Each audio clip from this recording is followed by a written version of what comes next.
नमस्ते दोस्तों, कैसे हैं आप सभी? उम्मीद करते हैं आप सब बहुत अच्छे होंगे। मैं भी बहुत अच्छी हूँ। वेलकम है आपका मेरा न्यू ब्लॉग में। तो ये मैं आपको दिखा रही हूँ कि आज मैंने मॉक लगाया था सीटीपी का। तो ये मेरा 22 नंबर आया था 30 में। पता नहीं एग्ज़ाम सामने आ रहा है और जो है मार्क्स वो बढ़ नहीं रहे हैं। हिंदी में तो बहुत ही कम हो गए थे यार, 16 आ गए थे। मेरे को तो समझ में नहीं आ रहा है एग्ज़ाम के समय क्या होने वाला है, क्योंकि क्वेश्चन लेवल जो है ना मॉडरेट हो रही है। तो हमें मॉडरेट लेवल पे ही क्वेश्चंस लगाने हैं, क्योंकि इजी क्वेश्चन तो हम एक्सपेक्ट नहीं कर सकते। मॉडरेट लेवल तो आएगा ही आएगा। तो जितने रॉन्ग हुए थे क्वेश्चंस ना, उसके सॉल्यूशन थे, तो मैं एनालिसिस भी कर रही थी। उसके बाद ना आज मैंने दोपहर से ब्लॉग का स्टार्टिंग करा था। तो दोपहर में ना पानी आया था, तो मैंने ठंडे ठंडे पानी से तो पहले फेस को वॉश कर लिया। फिर चली गई थी अपने खाना बनाने की प्रोसेस में। फिर मैं आ गई थी खाना बनाने के लिए। तो मैंने चावल जो है वो रख दिया था एक साइड बनने के लिए। चावल निकाल लिया और फिर उसके बाद चावल को एक साइड बना लिया और एक साइड सब्जी बना लेती हूँ। इस तरीके से काम जो है जल्दी जल्दी हो जाता है, क्योंकि बाबू को भी बीच बीच में देखना होता है। तो गाइज मैं आपसे एक बात करना कहना चाहती हूँ कि देखिए, अब टाइम बहुत कम है, तो ज़्यादा दिमाग पर लोड लेकर भी पढ़ना जो है ना वो सही नहीं होगा। इसलिए रोज मॉक लगाइए, एनालिसिस करिए, दिमाग को शांत रखते हुए काम को करिए। क्योंकि क्या होता है ना कि जब हम ज़्यादा स्ट्रेस ले लेते हैं तो हमें क्वेश्चंस हमारे और रॉन्ग होने लगते हैं। ये मैंने अनुभव किया हुआ है कि हम जब ज़्यादा डर के क्वेश्चंस को सॉल्व करते हैं और एक्सपेक्टेशन हाई रखते हैं ना, तब मार्क्स और कम आ जाते हैं। तो क्वेश्चन को समझना है, ठीक है, और समझ समझ के आंसर करना है। बेशक आप टाइम थोड़ा ले लीजिए मॉक देते वक्त, लेकिन क्वेश्चंस को अच्छे से रीड करिए, समझिए, उसके बाद ही आप टिक करिए। इससे क्या होगा, एफिशिएंसी भी बढ़ जाएगी और आपके मार्क्स जो है ज़रूर बढ़ेंगे। जो हम जल्दी-जल्दी वाले प्रोसेस में रहते हैं ना, उसमें भी हमारा बहुत क्वेश्चंस रॉन्ग हो जाता है। कई क्वेश्चंस तो ऐसे होते होंगे जो हमें आता है फिर भी हम रॉन्ग कर देते हैं। इसीलिए टाइम टेकिंग होता है तो टाइम दें और आराम से, क्योंकि ऑब्वियस सी बात है पेपर जो है हमारा अच्छा है, नेगेटिव मार्किंग भी नहीं रहता और साथ में इसमें टाइम भी अच्छा खासा हमें मिल जाता है। तो इतना जो है ना जल्दी-जल्दी करने का ज़रूरत नहीं होता। आराम से मॉक लगाइए। मॉक आप घर पे भी देते हैं, तो आराम से टाइम को कंज़्यूम करते हुए मॉक दिया करिए।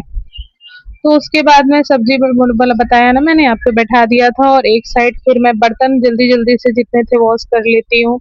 देखिए, अकेले होने का यही होता है ना कि सारे काम आपको खुद मैनेज करने होते हैं, पढ़ाई भी करना होता है, साथ में फैमिली की भी देखभाल करनी होती है। बच्चा है तो बच्चा तो आपको पता ही कितना ज़्यादा ही परेशान करता है। जब बच्चे छोटे होते हैं ना, तो कुछ ज़्यादा ही परेशान करते हैं। उसके बाद सारा पानी फ्रिज में मैंने भर-भर के रख दिया था। उसके बाद जो है पतिदेव को खाना देने के बाद मैं और बाबू बैठ गए थे खाना खाने। मैं खाना खाती हूँ तो ये भी साथ में बैठ के खा रही थी। ये बैठी थी पापा के पास, तो ये उठ के आ गई मेरे पास खाना खाने के लिए। तो साथ में हम दोनों खाना खा लेते हैं। उसके बाद खाना खाने के बाद ना मैं बर्तन वगैरह धो के फिर पढ़ने दोबारा से बैठ जाती हूँ, क्योंकि टाइम बहुत कम है। मैं सोचती हूँ जैसे-जैसे घर के काम खत्म हो, फ्री जितना देर रहूँ, मैं पढ़ाई करने बैठ जाऊँ। अभी तो मेरी तबीयत भी थोड़ी ठीक नहीं लग रही थी, पर फिर भी मैंने जो है ना अपने आप को लगा रखा था कि नहीं भाई, काम तो करना ही है और पढ़ाई भी करनी ही है। उसके बाद अगर, क्योंकि अभी लास्ट मोमेंट में अगर नहीं पढ़े ना, तो बहुत दिक्कत आ जाएगी। क्योंकि लास्ट टाइम कहते हैं ना कि पढ़ना और रिवीज़न बहुत-बहुत ज़्यादा ज़रूरी होती है।